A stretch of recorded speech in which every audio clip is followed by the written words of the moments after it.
So hello guys, इस tutorial में आज हम देखने वाले हैं कि पाइथन को यूज़ करके हम एमएसीडी कैसे कैलकुलेट कर सकते हैं। और ये जो एमएसीडी है इसको हम बाद में यूज़ कर सकते हैं हमारी स्ट्रेटजी डिज़ाइन करने के लिए, एल्गो ट्रेडिंग के लिए बेसिकली। तो स्टार्ट करते हैं इसको। तो बेसिकली हमें तीन चार चीज़ें चाहिए होती हैं। Import Y finance, SYF। तो ये जो लाइब्रेरी होती है ये होती है जो हमारे पास इंटरनेट पे जो निफ्टी का या किसी भी स्टॉक का या इंडेक्स का डेटा होता है उसको फैच करने के लिए। फिर जो डेटा हमने फैच करा है उसके साथ अगर हमें जो भी उसमें मॉडिफिकेशंस करने हैं उसके लिए हम पांडास पीडी ले लेते हैं। ये भी एक बहुत फेमस लाइब्रेरी है पाइथन की। एंड उसके बाद हम एक लाइब्रेरी लेते हैं, इंपोर्ट टीएलिब।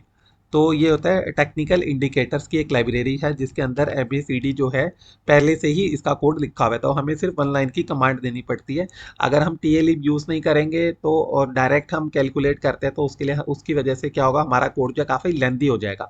तो हम डायरेक्टली पाइथन की लाइब्रेरी यूज़ कर लेते हैं टीएलिब। तो ये जो तीन लाइब्रेरी है, वाई फाइनेंस, पांडास एंड टीएलिब, ये तीन लाइब्रेरी मस्ट हैं जब भी आप एल्गो ट्रेडिंग के लिए कोड लिखेंगे। तो यहाँ पे हम क्या कैलकुलेट कर रहे हैं, एमएसीडी।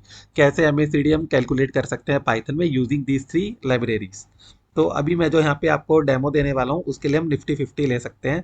तो आप देख सकते हैं जैसे मैंने यहाँ पे एंटर प्रेस करा है तो मुझे यहाँ पे लिखा भी आ गया कि कैसे मैं कैलकुलेट कर सकता हूँ, मतलब जो डेटा है उसे कैसे डाउनलोड कर सकता हूँ याहू फाइनेंस को यूज़ करके। वाई फाइनेंस बेसिकली याहू की जो एक फाइनेंस लाइब्रेरी है उसी को यूज़ करके हम डेटा यहाँ पे लेने वाले हैं। तो सिंपल जो है निफ्टी 50 का वो यहाँ पे रहता है, कोड्स में लिखेंगे हम कैप NSCI। ठीक है। और उसके बाद हम अपना डेटा डाउनलोड करेंगे। तो जो डेटा है, डेटा इज इक्वल टू YF.डाउनलोड, राइट। और यहाँ पे हमारा सिंबल आ जाएगा। अब सिंबल के बाद आता है इंटरवल, कि भाई हम टाइम फ्रेम क्या रखना चाह रहे हैं। तो सपोज मैं चाहता हूँ कि 1 मिनट के टाइम फ्रेम के लिए हम डाउनलोड करें। पीरियड यहाँ पे 7 डेज लिखा हुआ है तो हम डायरेक्टली 7 डेज भी यहाँ पे हम लिख सकते हैं। ठीक है गाइस।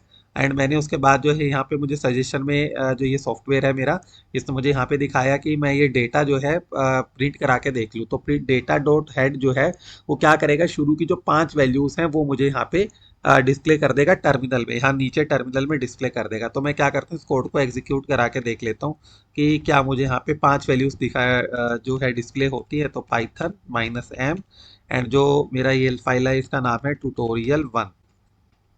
तो जैसे हम इसको क्लिक करते हैं तो आप देख सकते हैं यहाँ पे लिखा आ गया word has change argument default to true. And ये जो 5 वैल्यूज है आप देख सकते हैं यहाँ पे आ गई है, high, low, close and open volume. But यहाँ पे आप देख सकते हैं नीचे टिकर भी लिखा हुआ है। ठीक है। तो अब मैं क्या करूँगा, ये जो टिकर है इस कॉलम को यहाँ ड्रॉप कर दूंगा सो दैट मैं डायरेक्टली ओपन, हाई, लो, क्लोज को यहाँ पे फेच कर पाऊँ। तो उसके लिए हम क्या करेंगे, जो डेटा है हमारा उसमें करेंगे data dot columns is equal to data dot columns dot drop level 1। ठीक है। एंड उसके बाद जो है फिर से हम इसको यहाँ पे जो ये प्रिंट हमने कराया था इसको हम यहाँ से कट करेंगे और नीचे हम पेस्ट कर देंगे। सेव करेंगे, फिर से इस कमांड को फिर से हम एग्जीक्यूट कर देंगे।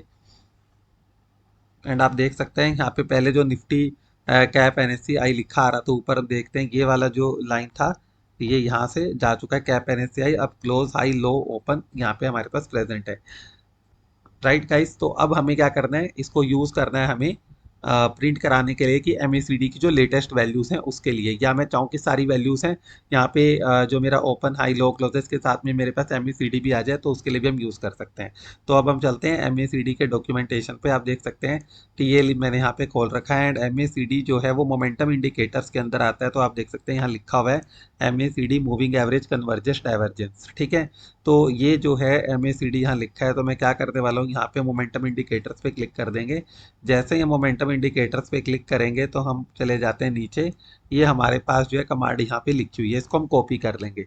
जब मैंने यहाँ से कॉपी किया तो वापस हमारे आईडीई में जाएंगे, यहाँ पर हम इसे पेस्ट कर देंगे। अब गाइस जब यहाँ पे मैंने पेस्ट किया तो आप देख सकते हैं यहाँ पे लिखा हुआ है एमएसीडी। तो क्योंकि मैंने यहाँ पे जो मेरी फाइल है ये टीएल वाली, इसको मैंने इंपोर्ट कर रखा और उसको नाम मैंने दे दिया टीए। तो मैं यहाँ पे क्या लिख दूंगा, TA.MACD। अब दूसरा पॉइंट आता है कि यहाँ पे मैंने MACD signal and MACD histogram तीनों चीज़ें मुझे मिल जाएंगी। बट जो ये क्लोज है ये कहीं पे भी प्रेजेंट नहीं है। ठीक है, फास्ट पीरियड मैंने 12 रखा है, स्लो पीरियड 26 रखा है, सिग्नल पीरियड 9 रखा हुआ है। तो मुझे ये क्लोज है, इसको मुझे यहाँ पे करना है। तो ये मेरा आईडी है, ये मुझे बता रहा है कि क्या करना है, इस क्लोज को रिप्लेस कर देना डेटा ब्रैकेट में कोड्स के अंदर क्लोज। तो ये क्या करेगा, जो क्लोज वाला डेटा है वो इसके अंदर ले लेगा। तो मैं यहाँ इसको टैब प्रेस कर देता हूँ एंड उसके बाद हम यहाँ पे फिर से टैब प्रेस कर देंगे। तो ये सजेशंस पे आप देख सकते हैं कि जो मेरा आईडी है वो अपने आप ही दे दे रहा है and M A C D के अंदर M A C D show हो जाएगा, M A C D signal नाम की एक कॉलम बन जाएगी एंड फिर से ये 5 वैल्यूज़ यहाँ पे डिस्प्ले कर देगा। तो ये जो वैल्यू है इसको मैं यहाँ पे क्रॉस कर सकता हूँ, फिर से हम यहाँ प्रेस कर देंगे टैब एंड ये सब कुछ सेव हो गया। अब हम क्या करते हैं, पुराना जो डेटा है यहाँ पे हमारा, यहाँ जो लिखा हुआ है, ये स्क्रीन काफ़ी भर गई है तो इसको हम क्लियर दबा देते हैं, तो ये सारा यहाँ से चला जाएगा। एंड अभी मैं क्या करता हूँ, फिर से पाइथन माइनस एम ट्यूटोरियल 1 जो है ये इसको एग्जीक्यूट करा देते हैं एंड आप देख सकते हैं यहाँ पे close high low open volume M A C D signal and M A C D histogram. ये नैन लिखा रहा है। नैन क्यों लिखा रहा है, नैन का मतलब होता है नॉट अवेलेबल, यहाँ पे कोई भी वैल्यू नहीं है। उसका रीज़न क्या है कि जो हमारे पास फास्ट पीरियड है वो 12 है, स्लो पीरियड 26 है और जो सिग्नल पीरियड है वो 9 है। तो इनमें से जो सबसे बड़ा है वो है ये 26, जो स्लो पीरियड है वो सबसे बड़ा होता है, तो वो 26 है। तो जो फर्स्ट 26 वैल्यूज होंगी वो यहाँ पे हमारे पास क्या आ जाएंगी, नैन आ जाएंगी। तो अब क्योंकि फर्स्ट 26 वैल्यूज तो नैन है, तो अभी हम कैसे देख सकते हैं, तो मैं यहाँ पे डाल दूंगा टेल। तो ये क्या करेगा, पहली 6 वैल्यूज दिखाने के बजाय लास्ट की 6 वैल्यूज 5 वैल्यूज मुझे ये डिस्प्ले कर देगा। तो अब हम फिर से जब कमांड को एग्जीक्यूट करेंगे तो मुझे यहाँ पे लास्ट की 5 वैल्यूज यहाँ पे दिख जाएंगी। तो आप गाइस देख सकते हैं M A C D signal और M A C D histogram यहाँ पे हमारे पास प्रेजेंट है। तो अगर आपको ये वीडियो इन्फॉर्मेटिव लगा हो तो आप जो है चैनल को सब्सक्राइब कर सकते हैं, लाइक कर सकते हैं। ये छोटे छोटे जो कोड होते हैं कि एमएसीडी कैसे कैलकुलेट करना है, इन्हीं से हम बाद में जाके अपना जो हमारी स्ट्रेटेजी होती है उसको हम कोड कर सकते हैं, एल्गो ट्रेडिंग में यूज़ कर सकते हैं। तो अभी जो हमने सीखा वो था how to calculate MACD in Python using these 3 important libraries, Y finance, pandas and TLE. So guys, अगर आपको ये वीडियो अच्छा लगा हो एंड आपको समझ में आया हो कि कैसे हम पाइथन को यूज़ करके एमएसीडी कैलकुलेट कर सकते हैं, तो जो सब्सक्राइब बटन दिया है उसको हिट जरूर कीजिएगा एंड वीडियो को लाइक ज़रूर कीजिए and share with your friends जो भी लोग जो है पाइथन से सीखना चाहते हैं टेक्निकल इंडिकेटर्स को कैलकुलेट करना।